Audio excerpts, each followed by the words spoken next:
Hi guys, Hari here. Welcome back. This is the Dreamhack Vengeance Cup. I love saying that. Qualifier number 4, and actually we have Virtus.Pro versus Complexity in the finals, best of 3 actually. And we have the first game here. It's actually not starting yet, but they are going to do the picks and bans while they wait for their respective fifths to come. So we are just going to commentate that real quick, and then there will actually be another little pause where you guys aren't going to get to see anything, at least for a tiny bit, and then we will have the game remade all pick. So for now, these are the picks and bans. Enjoy this segmented game. As far as anything special, the Chen is banned. Complexity, pretty famous for their Chen, so an easy first ban for Virtus.Pro. Meanwhile, basically the two most, in my opinion, the two most imbalanced heroes in the game, Lycan and Furion, both banned for Complexity. Obviously, with Virtus.Pro having first pick, Complexity doesn't want them having either of those two heroes, which I feel are on a level above the rest of the kind of imbalanced-ish heroes. And then Virtus.Pro also banning out the Panda. Complexity has been playing a lot of Panda lately, so Virtus.Pro obviously have done their homework. Jo playing a very strong solo mid Panda, which has been very effective for Complexity's lineup. It kind of been, I mean, Complexity had their style before it. I would say the Panda is kind of the Complexity's new style. Unfortunately, Panda like Chen can be banned. So we'll have to see what Complexity can do in this game without the Chen or the Panda, and we'll have to see what their last ban is here. They do decide to ban out the Leshrac, which I think is a good choice. Leshrac is just too flexible of a hero and too powerful, too good at taking towers, which is exactly what everyone wants to be doing in this metagame. It is going to leave things like Tide, Windrunner, maybe even Brood. We've seen actually a Brood first pick, which is kind of unusual in my opinion, but I guess people are revaluing Brood quite highly. It's an incredibly annoying hero to deal with, although I don't like the first pick of her because then it's quite easy to counter her in at least some regard with Sand King or something of someone of his ilk. Like, well, Darkseer's actually out, but the Tide is still there. Teams so far today, there's been a fair amount of banning Tide, but it's usually been in the second set of bans. No one's really wanted to pick Tide early on anymore. I kind of understand. Tide is a very difficult hero to actually fit into lanes because he really needs experience, but he's not a very good laner. Doesn't have a lot of strong abilities until he hits level 6. Other than, obviously, against like a Brood, he's quite effective with Anchor Smash Spam. So spending a lot of time here trying to think about what they want for their first pick, and we'll have to see what that's going to be. Obviously, most of the normal first picks are really taken out of here. The heroes that you would really want to take first that just are kind of so much better, so much more flexible. Invoker is still there, though, so that is a possibility. They certainly don't have Dendi on their team, so it's not like you get a Dendi Invoker, but they are going to take the Invoker anyway. So it will be an Invoker first pick, and we'll have to see what the counter picks are going to be here. I would certainly imagine a Windrunner will be one of the two. If I had to guess, I would say, well, Windrunner Tide would be my guess, but there just hasn't been a lot of popularity for the Tide lately. So, I don't know, a Windrunner and then maybe a support like Windrunner CM or Windrunner VS, or maybe even Windrunner Enchantress, so they can still go for some sort of a push. We'll have to see. Windrunner, obviously, like I stated, the first one, maybe even Sand King's a possibility, and then you could try to grab Brood with your third pick. I don't really know at this point what the second one's going to be. The Windrunner one was a bit more obvious, and I think there's a lot more room for what they want to do with this other pick. It's can kind of, I mean, Windrunner is just so flexible. She can basically go in any lineup, in any lane, in any role, that it's not that big of a deal to pick her early on because of the versatility. Whereas her second pick here is going to be a lot more indicative of what exactly it is they're trying to do.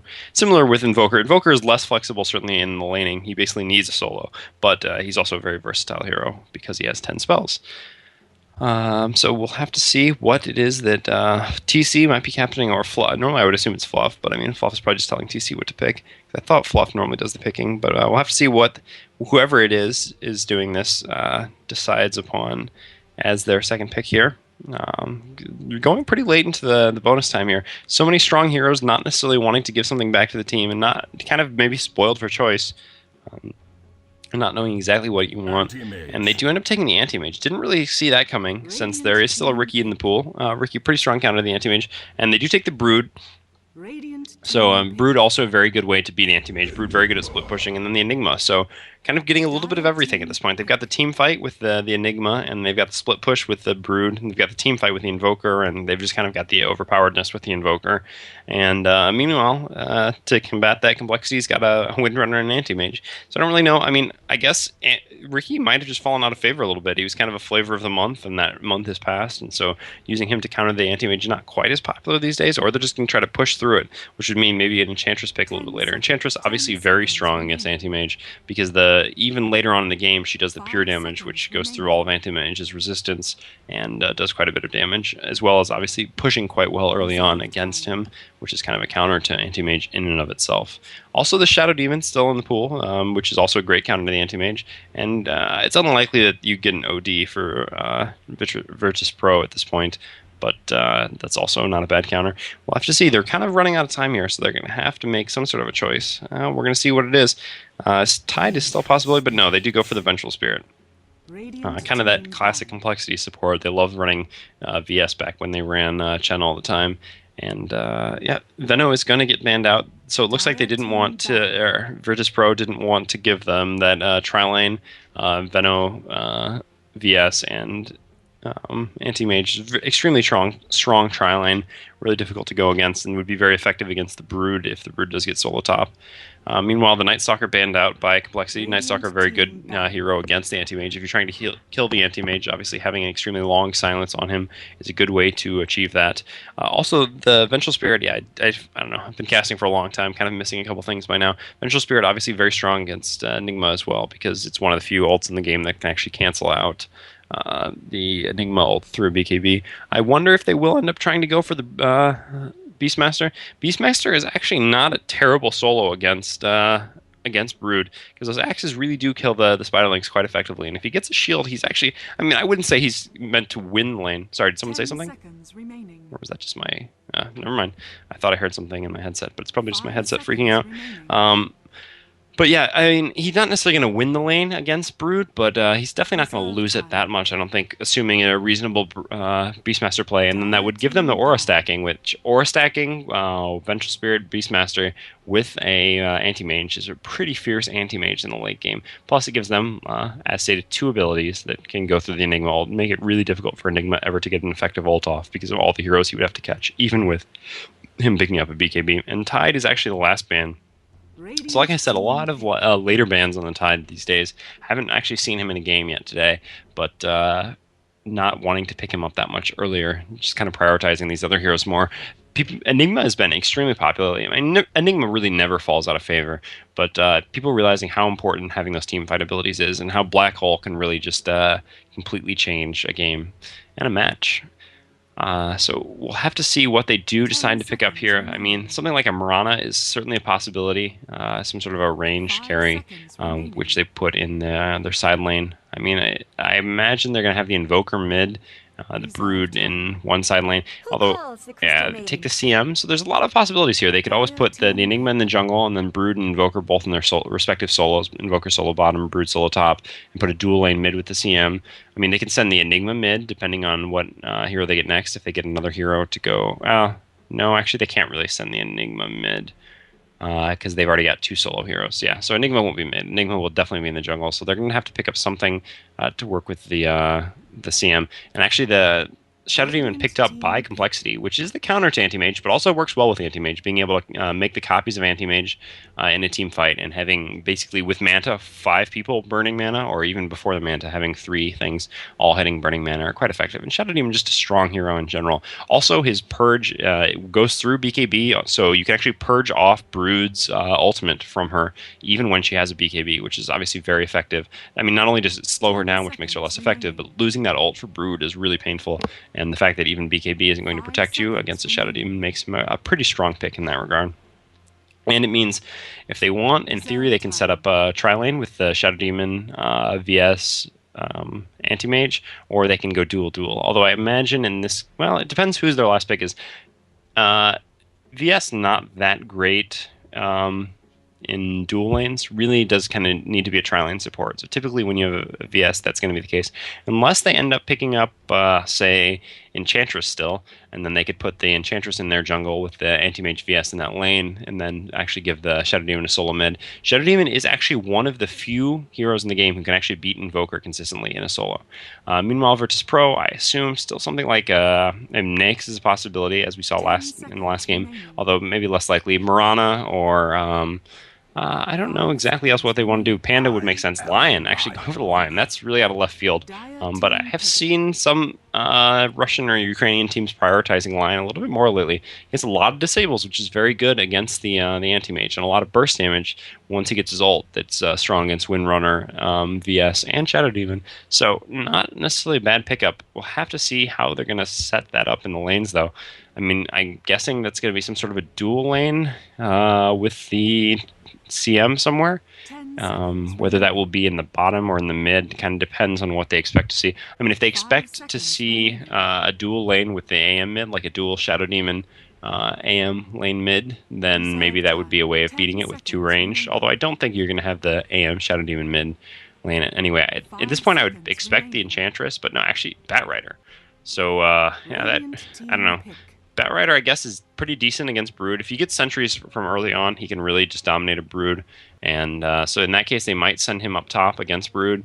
I don't know. Or they might just send him mid against the Invoker. I guess Brood or Beastmaster or Batrider can, in theory, beat an Invoker mid as well.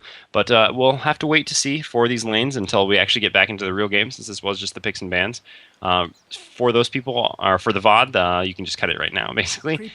Hi guys, Hara here, and welcome back. We are finally in the game. For those of you that were watching earlier, this was already done CM picking, so this is a remake AP, and the bans and picks are already done. The heroes will be just instantly picked by the players, and we will get immediately into the game.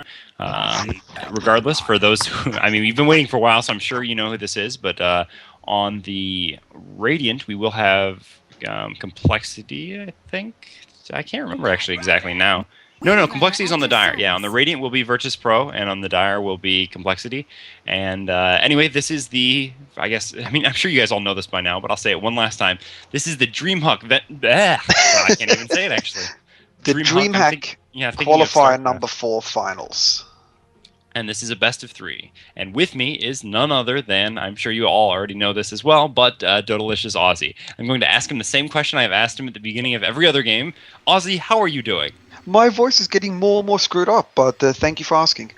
For anyone who hasn't followed it, my voice is kind of both cracking and I'm coughing and wheezing at the moment. My lungs aren't perfectly okay, so every so often I'll just mute my microphone, even if it's mid-sentence, to go on like this crazy, disgusting coughing spree. So if I disappear, that's why.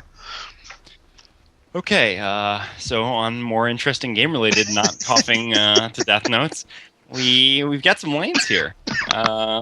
Looks like the Enigma, since he went Soul Ring Recipe first, I've got to assume he's going in the jungle, which means it looks like we are going to have still the lanes I kind of expected if the CM does go bottom, which means we'll have the CM line, dual lane bottom, the Invoker mid, and the Brood top. Meanwhile, for the Dire, we actually have the Shadow Demon bottom with the Windrow. This is something that Complexity did do once before. I don't really feel like it was the most effective thing ever. I don't know. But I mean, I guess at the same time, they think that just having the VS up there is the one hero is enough to stop to keep the Brood away. I don't really know. And now it looks like maybe the AM. I don't really know. He's just moving all over the place. I don't really know what to think of these lanes. What do you think? We'll see how it works out, to be honest. What surprised me most, I was looking at the items choices, and the Spider has gotten a PMS shield as a first item, which is a little bit surprising to me. I don't think he needs it that much, considering he's always invis under the webs. But yeah. This is still a pretty common build these days, to just get the Poor Man's Shield first and have someone give you a Tango so that you have the regen anyway. And he's actually used the Tango to eat into the trees, which is a really cute play here. So he's going to be able to hide in there and get experience. They're going to assume he's in the web, and even if they do lay down a sentry, which the Venge does have sentries, they're not actually going to spot him. I don't think the vision will be given of him in there. No, it is not. So she's going to place down the sentry and start looking for him, and she does not have Howl. Obviously, she got stun level 1, so we'll see if she can actually find her or not. Anyway, we do have the dual lane down here bottom, and actually it's going to work a lot better than I expected. Oh, yeah, Brood I think was already discovered, so now she's going to have to back out. See, the poor man's shield, I think it's fine, because when you're getting harassed like this, it's going to block so much damage. Like, that's basically like 100 health. Well, it's not really 100 health because of armor reduction, but it's almost 100 health that he just basically got back from getting that poor man's. And he's going to come dispel that clarity on Venge. It's going to be really annoying, too. So yeah, he's actually in a pretty good spot here in this lane already level 2, which is not so bad. And yeah, I don't know, the dual lane I like more and more now that I realize, I mean, since they knew that, I mean, if they'd been against the tri-lane bottom, I think this would have been really bad for them, but since they're against the dual lane, it's actually going to be quite good for them, getting the 2 ranged heroes with both really nice animations, which is going to actually be pretty difficult for the CM and the Lion bottom. Yeah, I'm just looking at the mid before. I saw the bat stacking up 4 napalms on the Invoker. I was just waiting for the first blood to come out there, but obviously he didn't quite catch it. Because, I mean, Bat Rider at level 2, he can first blood you without a problem if he manages to get enough stacks off on that napalm. I was just keeping my focus on it, see if anything would happen, but it didn't really turn out okay. But yeah, where do you predict the first blood coming? Which lane? It's got to be bottom, I think. I would say that the Radiant still is not in an amazing spot here. The Shadow Demon really always has to be very careful with his positioning. Obviously, the Windrunner can get away, but the Shadow Demon not so much. So if this Enigma does come from the side, and they actually they do have a kind of ward there, but it doesn't really give vision in there. So they're not necessarily going to see the Enigma coming, and I would assume that First Blood is going to come in some way, shape, or form in the bottom. Anyway, there is a haste rune at the bottom that the Shadow Demon actually is camping for the Bat Rider. Bat Rider just went 3 branches and some tangos early on, was able to get some nice CS quite quickly to pick up that fast bottle, and is going to use this haste just to head back mid quickly, not looking actually to gank anywhere. Bat Rider not really a ganking hero until they get to level 6. But yeah, I don't know, he's going to have a pretty decent time against the Invoker mid. I mean, Invoker's a pretty strong solo, but Bat Rider is just some annoying harassment. And actually, oh wait, no, sorry, I was comparing the CM. So actually, yeah, their CSs are basically even. And that's basically what I would expect. I mean, I still feel like, I don't know, it's tough to say. Invoker is such a strong solo, but he actually is going the Exort build, which means he's got really nice damage, but he's not going to have very good regen from not getting the early points in Quas, which obviously is why he has a ton of regen items. And he has already picked up that Magic Wand, which is essential when you're going up against a Bat Rider. He's going to get a ton of charges if he tries stacking Napalm, so he should be fine. Yeah, I'm taking a look at the CS as well, and AM doing some very nice farm so far. 17-3 with the Venge pulling the creeps to keep the creeps underneath the tower and denying any XP that the Spider might possibly get. But Spider being quite smart and going in and picking off a couple of neutrals. Yeah, I mean, Spider does already have level 4, which is pretty good in the sacrifice lane. That's what happens when you have only one support up here rather than an actual tri-lane. So it means he is going to get levels, but he's not going to be that effective yet. I think he just bought the Sage's Mask. I want to call it a Soapy Mask. Yeah, same. But yeah, he still weighs off from getting a Soul Ring, which he's really going to need. I mean, he's really low in mana now. The Mask is going to give him a little bit of regen, but not really enough. And Bat Rider just burning down this creep wave. Oh, but actually being a little bit too aggressive. Enigma comes in here, and he does have the Eidolon. Sunstrike is not actually going to hit, but will the Eidolons do enough damage? No, he's actually going to bottle charge, and he's just going to barely run up. So nice job by him knowing where the Sunstrike was, predicting and moving a different way. And he's actually going to come down here bottom and get the rune and eat some Tango, so he should be fine. Basically what I was saying is he's doing what he's supposed to do there, which is he uses his Firefly right before the rune spawns so that he can quickly take down the creep wave. The problem is this does expose him running forward like that. And some really nice prediction there from Virtus.Pro, knowing exactly when he would be doing that and having the Enigma rotate there in time to get the stun and then Eidolon damage. And it almost just barely didn't pay off. Actually, he's going to do a little Invis Firefly. This is kind of a classic trolling almost trick. Nothing like invisible fire coming out of the air from an invisible hero. Actually, I haven't seen it, but that was quite nice. Nice, just like you said, nice little trolling technique. Kind of funny to watch. Yeah, definitely funny to watch. Not really as funny to be on the other team, but fortunately, Kuroki was close enough to his tower that it wasn't that big of a problem and didn't actually do real harassment to him. Just killed a creep wave. Meanwhile, though, this dual lane for VP is really struggling here bottom. I mean, they're sitting at 12-2 and 5-1 versus a 23-9 Windrunner. So the Windrunner farming exceedingly well. I mean, if you just look at where they're positioned right now, they're both basically standing all the way back, which is really surprising to me. I feel like especially now, I mean, it's like 5.5 minutes, about to be 6-minute mark, which is when you know wards are typically down, at least for a little bit, that the Enigma isn't trying to rotate over there. He does have a lot of money now, though, so I expect him to buy a TP to this bottom tower, and try to set something up bottom, because they really need it.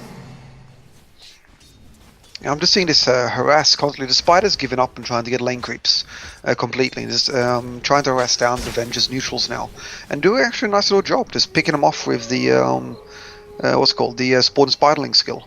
As continuing getting spiders. That last one actually was killed by the neutrals, though. He hit it and then it got killed by the neutrals, so it exploded. Unfortunately, he didn't get the CS for that one. But yeah, doing a good job definitely with his pull. Although the BS got that one too, so not a bad job by this BS, still managing to control these neutrals. 36 CS on the AM, not too bad. Yeah, it's going well over 50 by the 10-minute mark this game, so that's going to mean a very good, or very nicely farmed AM early game. Oh, and actually missed. Oh, wow, the Enigma was already. How did I miss that? Yeah, came all the way up here. How did he get there? I don't. He just ran. But anyway, the Firefly Bat Rider is going to come in. One stack is up. He's actually just going to use the lasso with only one stack, but with the AM there should be enough damage. Sunstrike going to come in and does finish off the Bat Rider though. So nice Sunstrike there. Bat Rider just standing still for a little bit too long, and that is going to be a 2-for-1 trade. Definitely sorry for missing first blood there. Yeah, I don't know. I mean, I just didn't really expect the Enigma to be in that spot. It's kind of like bottom. Oh, bottom. All right. Yeah, missing another kill. Wow. I see him just playing up too far there. Got caught with a disruption. Yeah, exactly. Trying to bite down the Windrunner and get away, but not quite managing.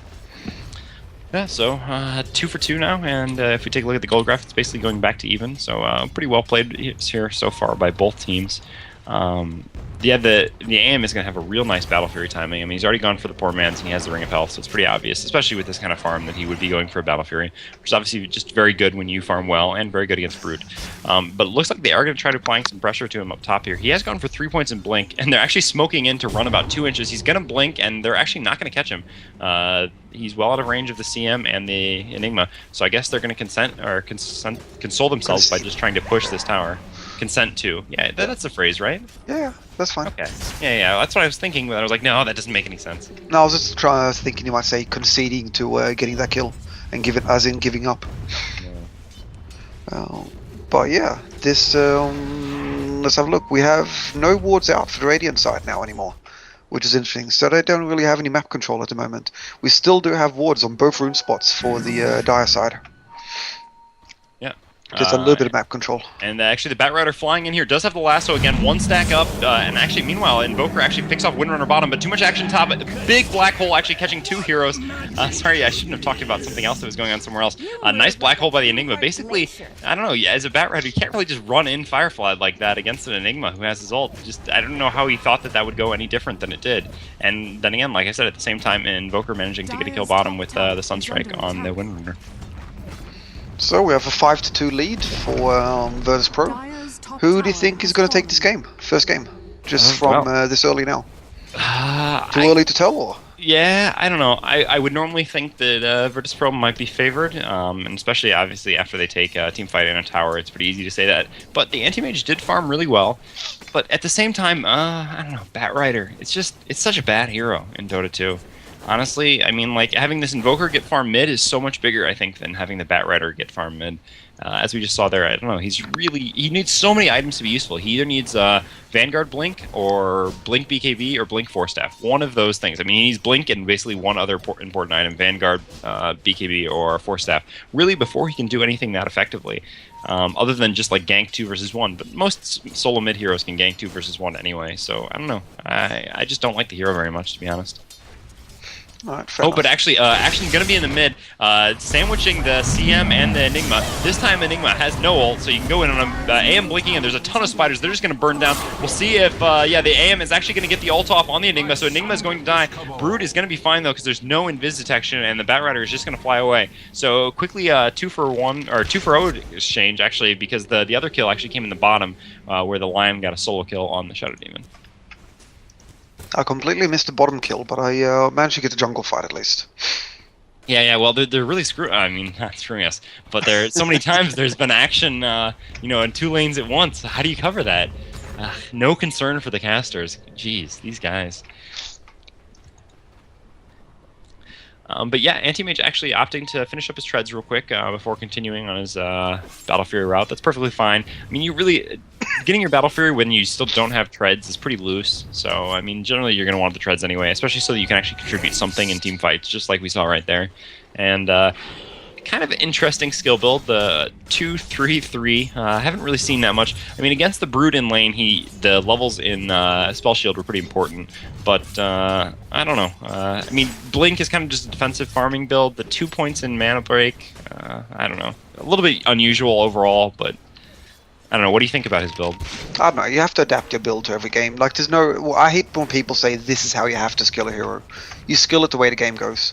I'm just looking at this double smoke now. You got Avenge and a Shadow Demon going bot. They went through the river, down through the bottom ramp, and they're going to hope to catch off this Lion or the Enigma now. Oh, and the Bat Rider's actually going to start things off a little bit early. Nice disruption on one of the heroes while they try to focus the other one down. Enigma does not have the ult. They're actually playing a little bit scared of it, and if they weren't, they would be fine here. Bat Rider is still going to take down the Lion, but the Lion actually did finish off the Shadow Demon with his ult beforehand. Sunstrike coming out. It is going to hit the Bat Rider. Power Shot not actually going to hit anyone. 4 stacks on the Enigma. Enigma would take so much damage from the Bat Rider. Bat Rider trying to bottle up before he comes back in. Enigma does have the black hole here, but he's got no support, so there's no way he's going to be using it. Shackle Shot is going to latch him to a tree, and he's just going to go down. Bat Rider not even needing to come back in. Meanwhile, action up on the top, but it's just going to be the Anti-Mage blinking away, and fortunately not missing any kills this time. Nice 75 CS now on the Enigma. I mean, on the Anti-Mage. Which is a huge farm. He's got 1.6k in the bank. He's finished off his power treads. And yeah, he's more than halfway down to his Battle Fury already. Yeah, at that point he's really going to have supercharged farm, which is going to be a bit of a problem. I mean, then he's going to be able to completely push out this Brood by himself, and it's going to really limit the effectiveness of the Brood, because you don't really... I mean, the normal threat of the Brood constantly split pushing a lane isn't so much of a big deal when an anti-mage is happy to just go there, farm it, and split push it out himself. Looks like Lion might be trying to set up on this Windrunner bottom.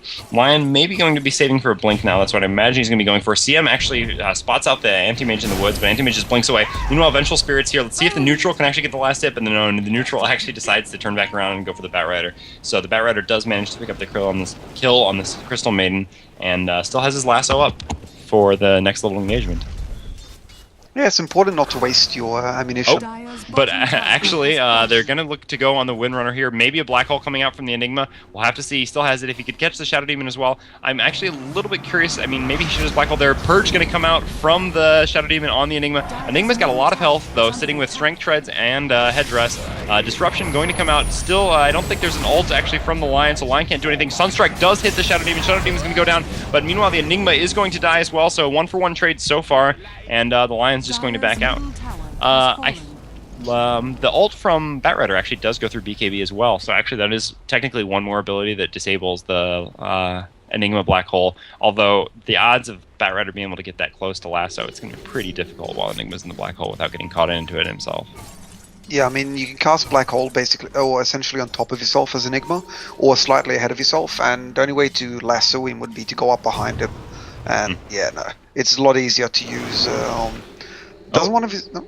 Action top, actually the Brood and the Invoker are going to find this Anti-Mage, but he's just going to blink again, thanks to the change where heroes can now blink into areas that they don't have vision, make it very difficult to catch a hero like the Anti-Mage here. And he blinks once, he blinks back. Maybe they're going to be smart enough to have caught this. They actually see him, but he's probably just going to have another blink. We'll see if he has it in time. He does just blink away, and there isn't going to be anything to catch him. Sorry, continue with what you were saying? No, I was saying there's not a skill that Bat Rider has. I'm just trying to think of what the name is. What is it? It's called Flame Break. Doesn't that go through BKB as well? Not that it damages, but doesn't it push him? I don't think it did, to the best of my knowledge, but I'm not 100% on that. Generally, only ultimates go through BKB, yes. But I've got this nagging feeling that that one does as well. I could be completely wrong. I'm going to say that it doesn't, but I'm sure someone on the chat will correct me if I'm wrong on this one. Looks like there's going to be a big push coming out here. Speaking of Flame Break, doing a lot of damage to those Spiderlings. They've got some really good anti-Spiderling abilities. I mean, only 1 point in the Shadow Poison, but it is enough. Enigma looking to go in here, but actually doesn't really have an opening. He doesn't have a blink or anything like that, so they're just going to be content to keep pushing this tower. Shackle Shot does latch the CM. Nice Shackle Shot there, but the tower is going to go down before anything happens here. Bat Rider is getting Firefly up, but just doesn't have anyone to catch. Oh, well, actually, there's just a melted Crystal Maiden. Meanwhile, though, the VS is going to go down, so just trading support kills at this point. Brood is still hungry for more. Brood getting 4-step forward and doing a ton of damage to the Shadow Demon. Shackle Shot comes out, but it's a second too late to really make a difference, and that's going to be a 2-for-1 trade, as well as the tower. So VP definitely getting an advantage there, and Enigma's just going to TP back out. Has his mech finished. What did so much damage to Shadow Demon from Spider? It couldn't just been a normal attack. It was just His a normal HP attack. just disappeared. I don't know. It was just. Maybe the Forged Spirits had hit him a couple times, so his armor was reduced. I didn't actually see that, but I would assume that would be the case. Oh, and actually, Lion does have the blink, like I expected, blinking in here on the anti-mage. He does have his ult, so he's going to pop it, probably to guarantee this kill. No, actually, not even necessary. The negative armor from the Forged Spirits once again being enough to actually finish off the anti-mage. And Invoker is on a dominating streak. Yeah, very nicely played by him. Good micro, for sure. A lot of Kuriki fans in the chat. I know that. They were talking about him before during the pause. I even got on Facebook people asking me, is Kuriki playing this game? I was like, yeah, of course he is. They need him. Yeah, they need Kuriki. Do love Kuroki. He's definitely an exciting player to watch. Batrider has picked up his blink now as well. And, just got the belt and the boots, not actually finishing up the treads, which is perfectly reasonable, because the main reason you're finishing the treads anyways for the strength, so you're going to get most of that strength just by buying the belt first. And you don't really need the attack speed. The 10 extra movement speed isn't bad, or 5 extra movement speed actually isn't bad, but it's not that amazing. And the blink is going to be really important for him to be able to pull out heroes. But still, like I said, without having Force Staff BKB or at least Vanguard, he's just not. I mean, and actually, I wouldn't even get Vanguard on him anymore. I think it's got to be Force Staff or BKB after the Vanguard nerf. I don't think he's going to do enough. Completely agree. We have a drums out and 4-staff on the Invoker, and we also have Mecha now on the Enigma. So a little bit more survivability now thanks to that mechanism. And given that Enigma, both his Eidolon, some HP regen, as well as being able to heal up his team, and most importantly himself as well. So he can always survive just long enough to cast that black hole. Yeah, Kuroki playing really well here, but actually one thing I kind of don't like so much, he doesn't actually have 1 point in, even 1 point in Wex, I just realized that. So, I mean, he's denying himself access to a lot of abilities. Shackle Shot actually hitting the Force Spear, but not latching anything. Let's see, can the Enigma get off the black hole? No, he's actually just going to melt before it can happen, so nice job by the Batrider pulling him. It's always a bit risky to go for the Enigma. Actually, they're going to continue onto Kuroki. Unfortunately, Kuroki does not have Ghost Walk because he does not have Wex. Anti-Mage, I assume, going to blink again, but no, actually, Invoker, wow, just killed Batrider with the Forged Spirits, doing so much damage to the Batrider. I mean, sometimes it's easy to forget that they can deal so much. Cold Snap coming out on the Anti-Mage. Let's see, the Lion is from the side. Lion does not have his ult, actually. Lion just used it on Shadow Demon and got the kill on him.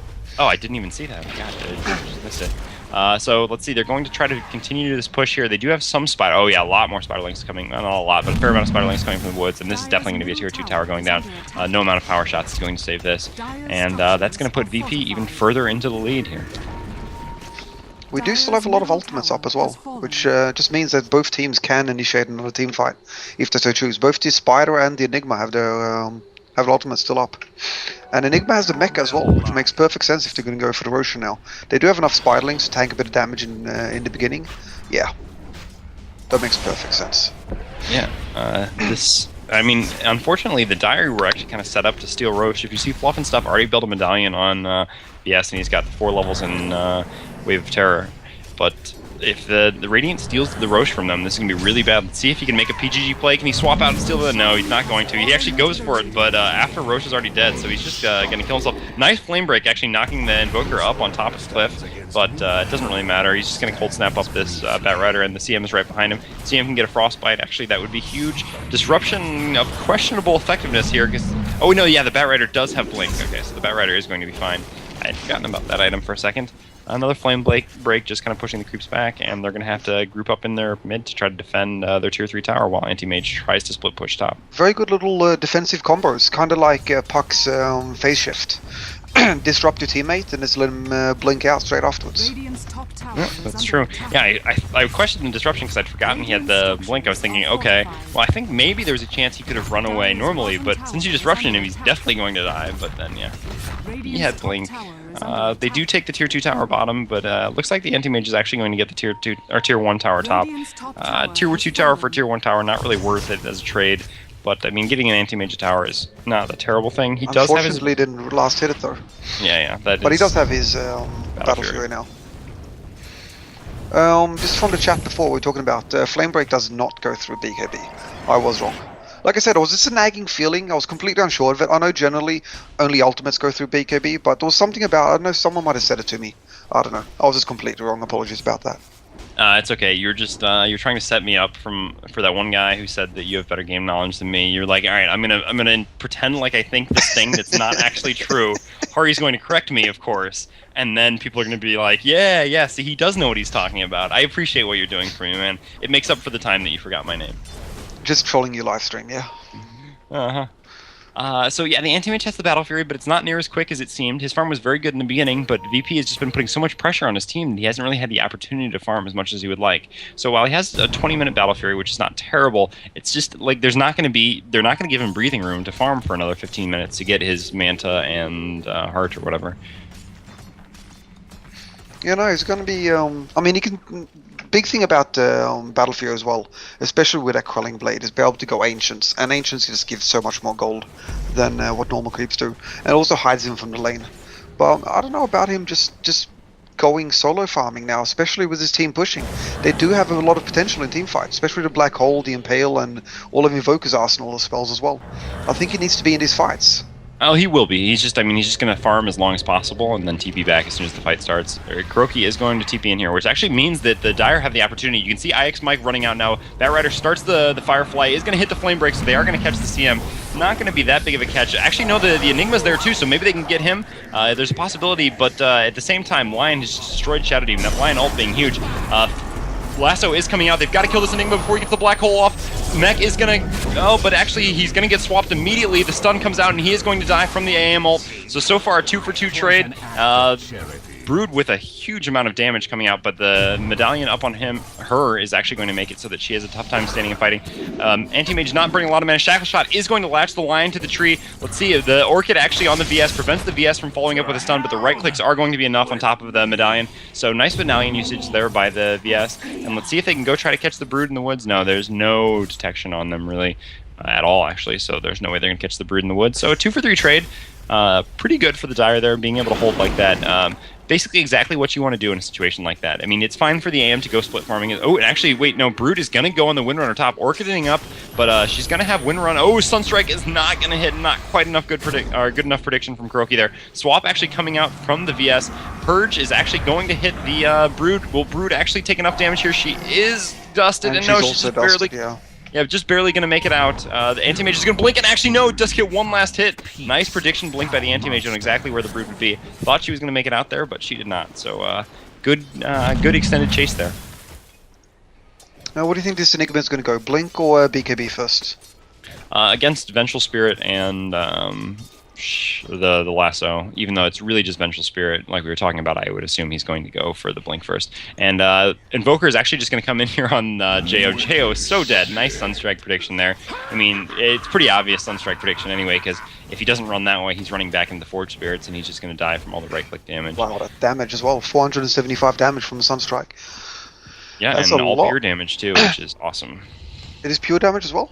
Yes, the most recent I wouldn't say buffs, nerfs actually to yeah, which is why it's so much more viable now, because the pure damage obviously a lot different than magic damage. Yeah, what is it? It's Tinker has a laser as well. That is pure damage. What else do we have in the game as pure damage? There's a fair number of things. There's only about 5-6 spells. Enchantress's Ultimate, yeah, Impetus. And then also the Obsidian Destroyer, which is now called Outworld Destroyer. His orb attacks are also pure damage. Silencer's orb attack is also pure damage. Yeah, exactly. Yeah, yeah, most of the orb attacks are pure damage. Mostly orbs, and just a couple abilities they need. Anyway, Batrider blinking in here on Kuroki, dragging Kuroki through the fire, but his team's not really in a position to follow up. Disruption actually came out on TC, so they are going to get the Anti-Mage clones, but they're immediately destroyed by the stun from Lion. Nice swap by Fluff and stuff, but not actually enough to save the Windrunner. The Aegis was actually popped on Kuroki, though, so Kuroki did go down. So trading 1-for-1 in theory, not the worst thing ever, but this is going to lead to more pressure on their tower. Well, actually it's not. It's actually just going to be 4-4 in the mid here, but this means that Brood is farming freely top, and Anti-Mage's farm was completely denied. And Brood close to finishing off her BKB. Another 50 gold, and she'll have it. And going Orchid first, always a good choice when you're playing against an Anti-Mage, and I mean against an Anti-Mage and a Windrunner, and kind of a Shadow Demon who has a defensive ability, almost like an Escape. It's a pretty good choice to get that Orchid so that she can get solo kills. Batrider actually going to be blinking in on the Enigma here. Doesn't have his ult, but Enigma actually does have Black Hole. None of his team is anywhere nearby, though, so he's probably in trouble. Fluff and Stuff probably going to try to swap and stun. He actually swaps the Anti-Mage and stuns the Enigma. Nice play there by Fluff and Stuff. And the Orchid actually comes out on Jo, but Jo is going to TP out probably in time, just barely. Deafening Blast just barely missing him, and they're going to move back to their Tier 4 or Tier 3 tower to try to defend. Yeah, the Spider's got his BKB now. It's just incoming on the courier. Should be there in about 5 seconds. And it's looking like it's a very large. The favors very much in Virtus.Pro. It's 18-5 in kills and for each teams, and the gold though is what really shows it. 14k advantage to Virtus. On top of that, they've only lost one tower. That's the top tower, outer tower. They still have all the other ones left, while what's it called? While Complexity have lost every single outer tower in the game, and even started to be getting some pressure on the base towers. Yeah, it So looks no. like. Oh, sorry. Sorry, continue. I was gonna say, it looks like Anti-Mage is gonna try to take this bottom tier 1 tower by himself again, but it's just really not gonna happen. They're doing too good of a job defending this tower. They really don't want to give up any more than one tier 1 tower if they have to. And he's just going to TP top and try to go farm. I assume they have some detection. 1 Sentry Ward, so the swap is going to come. Sentry Ward is going to be placed, but without the Shadow Demon nearby, when the Brood pops BKB, she's basically just unstoppable. But without the Shadow Demon or Bat Rider, I guess that does make the Bat Rider an even better pick that I kind of give him credit for. I mean, he not only can, in theory, stop the Enigma, but also is good hero for stopping the Brood after the Brood has BKB, along with the Shadow Demon. But, I don't know, just hasn't been in the right place at the right time too much. And other than that, in team fights, it's just, I don't know, so not very useful. The Bat is a perfect counter for Spider, definitely. He's got an AoE damage to both the Napalm and the Flame Break, as well as his Firefly will all decimate the Spiderlings. And then just like you said, his Lasso goes straight through BKB, so that's perfect. I think Venge is a perfect counter for Enigma. So in that sense, Complexity have countered the Virtus.Pro picks very well, but they're not quite playing it to the full potential. Yeah, and actually this Lion pick, I mean, we haven't... Oh, and speaking of the Lion pick, actually blinking in on... Lion does have a BKB himself. Might be about to pop it here, maybe not. Yeah. Speaking of the Lion, we actually haven't really talked too much about him, but he's been doing a really good job, kind of like the unsung hero of Virtus.Pro here. Always just taking out one of those heroes from Complexity right away, and he has just so much disable. Like, what is it? 4.5 seconds? No, wait, 6.5 seconds. Yeah, 4 seconds on the Hex, and then 2.5 seconds on the stun. I mean, 6.5 seconds of disable is just a ton. Really effective against Anti-Mage. And speaking of Anti-Mage, this Invoker is going to try to do something here with the Forge Spirits and Cold Snap coming up. I assume the Anti-Mage is still just going to be able to blink away. Ooh, Sunstrike. It would have been much better if he tried the prediction Sunstrike to where Anti-Mage was going to blink. Then we might have been able to put that on top plays. Instead, he just doesn't get the kill. I was going to say, I've just got to Flame Ice Frog just a little bit. Duration of Earth Spike, which is Lion's old Impale skill, 2.52. What the hell is that? That's saying like the duration on level 1 is 1.02. What is up with that 0.02 seconds? That yeah, anyway. I just kind of noticed that. I just had to give it a shout out. Just annoys me. It probably had to do with I'm sure what it had to do with was the original Warcraft 3 coding, how the ability functioned or whatever, and he'd probably tried to put it at something and it unintentionally had the like extra 0.2 seconds. And for Dota 2, because they really don't want to change anything from Dota 1 because people get unhappy about that, they just give it the exact same duration, even though in theory you could really remove the 0.02 seconds, and I don't think anyone would notice the difference. No, for sure not. But Invoker actually does have an Invis, but I'm sure they have detection, so it's a bit risky of him to run up here like this. They actually haven't placed any sentries down, though, because the Brood has been top, not really in this area. Anti-Mage is actually blinking, and it's really risky when he uses his blink like that. He does have his Manta done, so that's going to be pretty big in this next team fight. But at the same time, I don't know, there's just a lot of big items coming up for Virtus.Pro, and we'll have to see. Kuroki in a great position now to set up something. He'll Cold Snap, throw out his Forge Spirits, and start beating on someone. And we'll see who that someone's going to be. Lion blinking in, gets the Hex on TC. There will be another Hex coming from Kuroki in a second after the stun. But Jo blinking in and gets the Kuroki in the lasso, in the Firefly. Kuroki almost going down to the AML. Actually manages to get the Deafening Blast off the last second. Crystal Maiden about to die, but amazing Black Hole from Enigma catching all 5 heroes. They're all going to go down. We'll see how much damage they can do. The problem is they'd actually lost a lot of their damage dealers before that Enigma Black Hole came out. But still an amazing Black Hole. Actually only trading 1 for 1. Actually the Flame Break and then the swap bringing the Brood back into the base. Brood does just use the VKB. Unfortunately, yeah, without the Invoker, they really don't have a lot of AoE damage, and the Invoker had died, so just barely got back in time, bought back, TP'd to a tower, but wasn't there in time for that incredible Enigma Black Hole, so just didn't have the AoE damage. There wasn't a really nice Earth Spike from the Lion to hit 4 heroes or so. At that point, I thought they would be able to take all of them down, but just kind of overestimated their capacity to do AoE damage. That's the first time I've seen all 5 catched or caught, sorry, in a black hole. without something else to set it up, like a vacuum and so on. That was beautifully done by Lucifer. Big kudos to him. Oh, Anti-Mage blinking in, tries to get the Aegis Steel, but just a second too late here. Does Manta off the Orchid. Meanwhile, Batrider comes in and tries to pull up the line, but the mech coming up, line barely taking any damage. Batrider taking about twice as much. Forge Spirit's just wailing on him. We'll see if the Windrunner's going to go down as well to the Hex. Just too big on the Radiant at this point. Too many items, too much health. Even when the Dire's using their abilities on him, they're just not getting enough to kill him. Going to die from this Tornado drop is the Vengeful Spirit. Anti-Mage, meanwhile, just blinking off, trying to basically lead Virtus on a wild goose chase rather than pushing him to the base, which actually is succeeding for 3 heroes.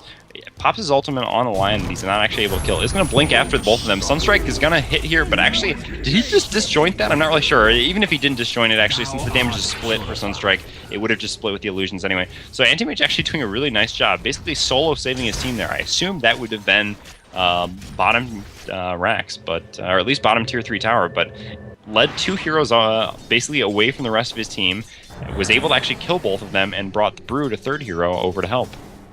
Yeah, no, very nicely done by him. Definitely, I love anti-mages that they have that juking ability. Like, this is all about mind games. Blinking away, making sure that heroes like Lion just use up their spells, and as soon as their spells are used up, not only do they have less mana, so they take more damage from the ulti, but they also can't disable him, so they can blink back and do that extra damage, and that's exactly what he did, and he ended up getting the double kill. Very nicely played. Yeah, he does have the Ogre Club now, so he's going, or Ogre, yeah, it is Ogre Club. He is going to be going for BKB, which makes a lot of sense with the massive amount of disables coming out from the Radiant, especially playing against a Lion. I mean, as an anti-mage, you really need that magic immunity to actually be effective, rather than going for a Heart, which would give him maybe more survivability overall. There was also something else, but I don't recall what. Oh yeah, actually, I was looking at the Demon Edge on Brood. And while we were talking about I really don't like the new icons very much in general, I think the Demon Edge icon does look pretty sweet. I would like to see it a little bit more contrast. Like, if you have a bad resolution or small monitor, it's very hard to see it. Okay. Oh, while I'm staring at that, yeah. One of the most important kills in the game, picking off the anti-mage, happens in the jungle. Oh, oops. That always happens for me. I get distracted by one of the little things. I'm like, ooh, this is pretty, or ooh, Tide's making awesome lines. And then something actually relevant to the game happens. I'm sure people aren't going to be too happy about that one. Anti-Mage, actually, since he just bought that Ogre Club, does not have buyback money. This is going to be really bad for his team. They're going to push in here. I don't imagine there's any way they're going to... I mean, they're going to do their best. They've got some great defensive spamming abilities, like you were talking about. So they're going to do their best to try to hold onto this tower, but I've got to imagine it's going to be at least tower that is taken here. Although, who knows? If they're able to stop these creep waves for long enough, they'll just never actually be able to deal damage to the tower. But I think... we'll see. A nice gem on the Enigma as well, just taking out that sentry ward that they Complexity had laid out, so they can give side to the spider.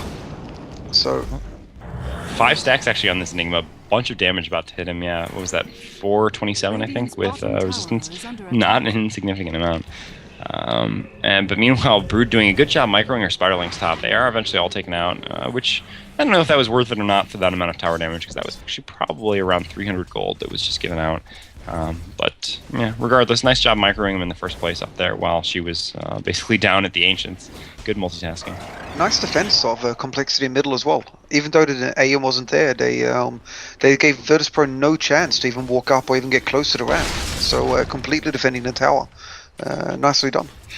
Both teams had no spells on cooldown as well, so I mean the potential was there, but just completely spamming out creeps and effectively defending their base, just like they should. Yeah, I guess I didn't. I mean, like I said, in that situation, I thought that easily Virtus.Pro would be able to take the tower, if not racks. But yeah, just did a good enough job keeping them actually out of the base, preventing them from actually being able to come in and engage. With the spammability of their pretty long range, short cooldown, reasonable damage spells between the Windrunner, the Shadow Demon, and the Batrider. And it looks like Virtus.Pro is going to try to group up for another push here. I think they still have the Aegis. They haven't actually used it yet. Yeah, the Aegis is still on the Invoker. And actually, yeah, Brood has picked up an MKB, which is going to be a lot of damage coming out of this Brood now. Hitting for 250 without his ult pop. With his ult pop, that'll be 350 damage per hit. Cannot miss. that's going to be pretty insane. I mean, most of these heroes, other than the AM, are just going to go down in 2 seconds. The AM, the only one who can really survive that for very long, but even he can't really stand up to it. He's basically going to have to blink away. Interesting little item build on Crystal Maiden as well. Going both Arcane Boots and a Sage's Mask on top of having maxed out her Arcane Aura. I find it a little bit surprising. Yeah, the Arcane Boots is unusual. I mean, I guess I wasn't actually watching, but I assume she went the Nova Frostbite build early on, which is pretty much standard these days, so I guess that's why she went the Arcane Boots.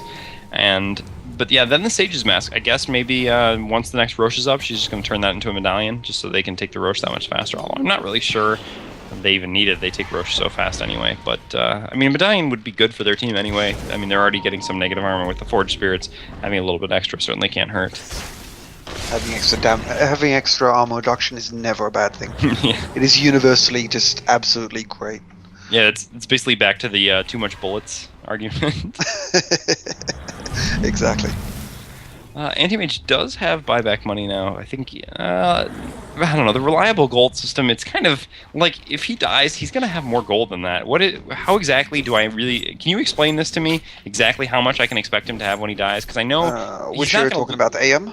Yeah. Like, so if I mouse over him, it says he has 952 reliable gold, and his buyback is above that, of course. So at this point, you can't prove that he does have buyback money when he dies. But I know with 2,500 gold, when he dies, he's going to have buyback money. Yeah, so what it is, if, let's say he buys an item that costs 2k now, let's say just for the sake of it, a Hyperstone, 2.1k, he will have 400 gold left. All of that gold would be reliable gold. So if he is killed then, he still has exactly that amount of gold when he respawns. But the point of the buyback is when you know he dies, how much gold do you lose when you die? About 2, something around there. So you know he's going to have just over 2k, and what he needs for the buyback is 1.3k. So his reliable gold at the moment isn't really relevant. What would be relevant though is if he had exactly the amount, or just maybe 100 more than the buyback amount in reliable gold. That means that he doesn't need to buy an item to still have all that gold when he respawns, and that'll guarantee him a buyback ability. And that's why some players save some of the buyback cost as well. They don't buy items that start to eat into the buyback, because when you buy an item, it'll always use your unreliable gold before your reliable gold. Okay. So that's how that system works. Oh, thank you for the explanation. Nifty. I never completely understood how the system actually worked, but now it does make a lot more sense to me. I think I made it clear. I'm not sure. Yeah, you made it clear. I understand it. Hopefully the viewers do too. I guess this is a good example of me not necessarily understanding game mechanics. Huh? Anyway, he does pick up his BKB, which is going to mean that he does have no buyback money, which is always a risky thing to do in a situation like this when there's pressure on your tower. But the reasoning, I guess, has to be from his team and from him specifically, that if they don't win the next fight, they're probably going to lose the game anyway. So it's better to buy a big item like this BKB and try to win the fight rather than to account for potentially losing the fight and having to buy back. Because if he has to buy back to win the fight anyway, they're really in a lot of trouble. Although it could still maybe be a mistake, but they're going to go for it. I mean, it's an important enough item for him against all these disables. And we actually haven't gone over items in a while. There was the BKB and Blink. Basically, still the same items on the Lion. Lion, how much gold do you have? 1,100. Is that on the Courier coming for you? No. And no, the Anti-Mage didn't get caught. Well, God, I was afraid. I was looking at items again, and I was like, there's pinging in the woods. Don't let this happen again. Blink and BKB both up for the Enigma. So still questionable effectiveness of the BKB, but obviously worth getting it because it makes it so there's only one, maybe two heroes really who can stop you. Invoker actually picks up an AC. So support that. Negative armor out the wazoo. And the CM still hasn't actually decided to go for a medallion. I wonder if that is what she's doing with the Sage's Mask. I've got to assume. Jo has a Force Staff now in addition to his Blink, so he will actually be able to effectively pull someone out now. Drums and Medallion up on Fluff and Stuff on the Vengeful Spirit, Force Staff and Mech on the Windrunner, and IX Mike has basically nothing as being a hard support on the Shadow Demon.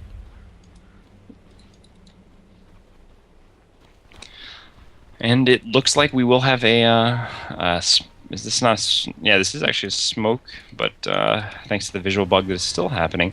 God, that patch is broken, and they just haven't been able to fix it. And most of these heroes look visible, but Anti-Mage knows what's going on anyway, and he's just going to blink back or TP back to base, and then probably go farm up the top lane.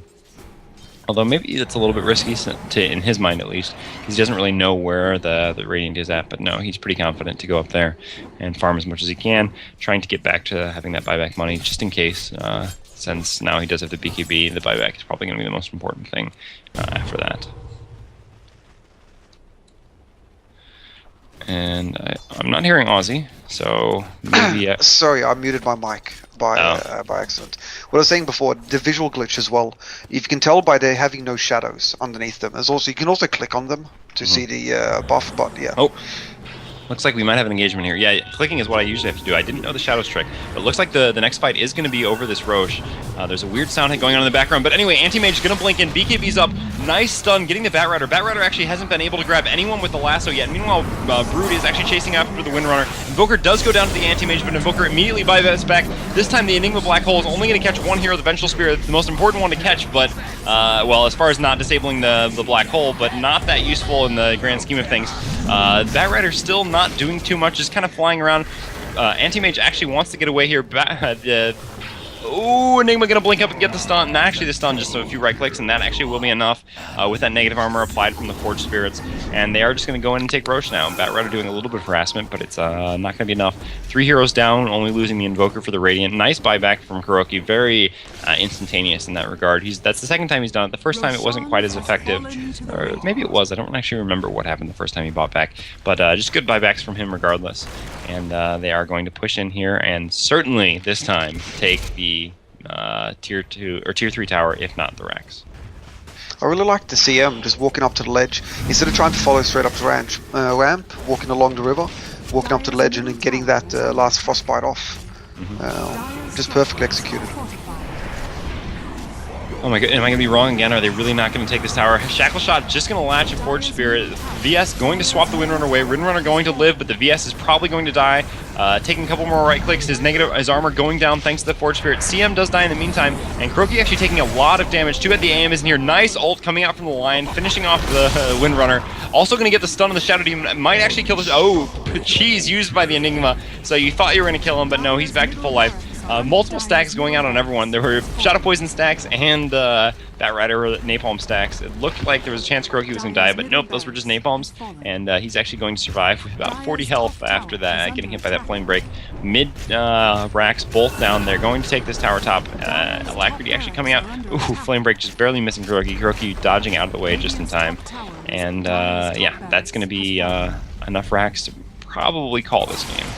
Actually, no, it looks like they're not done yet. AM going to come in with his BKB, trying to look for someone to ult, but everyone around him has popped BKB, so he's just going to content himself to sit there and beat on the Enigma. Meanwhile, the Broodmother is actually caught, dragged into the base by the Batrider. No detection, though, so the Broodmother is basically just going to run freely back through the webs. Actually, the bottom tower did get killed by the Dire while all this was happening, so the Radiant losing another tower. Despite their efforts to defend it. Looking to chase here, but not going to catch anyone. And actually the top tier 2 tower is going to go down to creeps as well. So even if the Dire are losing team fights, their creeps have actually managed to kill twice as many towers as they could. Well, they did do a little bit of footwork before, I guess, I suppose. But yeah, it's both racks are down bottom, and the melee racks top lane as well are decimated. So it's going to be a hard time to defend this space now. I mean, Anti-Mage, the Battle Fury, is great for doing exactly that, keeping creeps at bay, and they do have a lot of AoE with the Power Shot and the Flame Break and everything else, but I don't know, it kind of feels like this is the last hurrah. If they don't make this a good push and a good team fight, then it's over for Complexity. And Enigma does have the Black Hole here, so he's going to be looking for a really big blink in the Black Hole. Wow. Shadow Demon taking down the Shadow Demon so fast. Meanwhile, Batrider does come in, does have his BKB finished now, but he's just not really doing anything. Broodmother gets a mega kill, double kill on the back end. Enigma actually buys back, comes back in, gets the Black Hole, only on fluff and stuff again. Catching again the hero that can disable your ult, but not the most relevant thing. Did the Anti-Mage actually TP out? No, he didn't TP out, so he must have bought back. I guess, yeah, his TP's not on cooldown, so I have to assume he just bought back. Didn't actually see it, and I will check the chat log. Of course, I can't actually see it. Anti-Mage getting out his Skull Basher now as well. Interesting item choice. I don't know, I guess he just decided he needed something, and that was kind of the closest thing he could get to something. Just kind of making it does go through BKB. Yeah. I don't know, though. This is going to be... Sorry for the yawn there. It's been a long day casting. I'm a little bit tired at this point. Haven't had much caffeine or anything. But yeah, I think this the Batrider and Windrunner will be up in 15 seconds. I'm not so sure that the Dire can defend this. Shadow Demon just going to instantaneously die again. He's basically not really contributing anything at this point to team fights, just with how quickly he dies. Too much being support. And yeah, the Brood actually does have her Butterfly Edge. It was actually the Demon Edge she just held on to this entire time. It's pretty much just a casual Demon Edge. She was thinking of Chrysalis and she's like, nah, I'm just going to get basically every other DPS Vigility item. Anti-Mage is actually going to go down here as well. Batrider blinking in and does pull someone out, but it just doesn't do enough. And yeah, the VS is going to go down to a couple right clicks from the Brood. Brood thinks about the Windrunner, but instead decides that she wants to go after the Batrider. Batrider going to die. Actually, the Invoker gets the last click. And GG's coming out from Complexity. So it looks like we will be going to Game 2 with Virtus.Pro. God, I really should get better at saying that. I said it right the first time, but I always second-guess myself. With Virtus.Pro up 1 game. Do you want to call it Virtuous? As in virtuous... is that the hiccup you're doing? What? I just say Virtus, I guess, but Virtus? I don't know. I mean, it's... I have trouble with seeing things that I know are words in other languages and trying to pronounce them like not, I don't know, correctly, I don't know. I can't just like Americanize words, is basically what I'm saying. It drives me crazy to do that. So I want to pronounce it like however it's correctly pronounced, but I really just can't get to that. I'm too brain blocked because of my Americanness. Alright, well that's game 1. Thanks for tuning in. Stay tuned. We'll be giving you game 2 since this is a best of 3 match in, well, hopefully right just 1 second.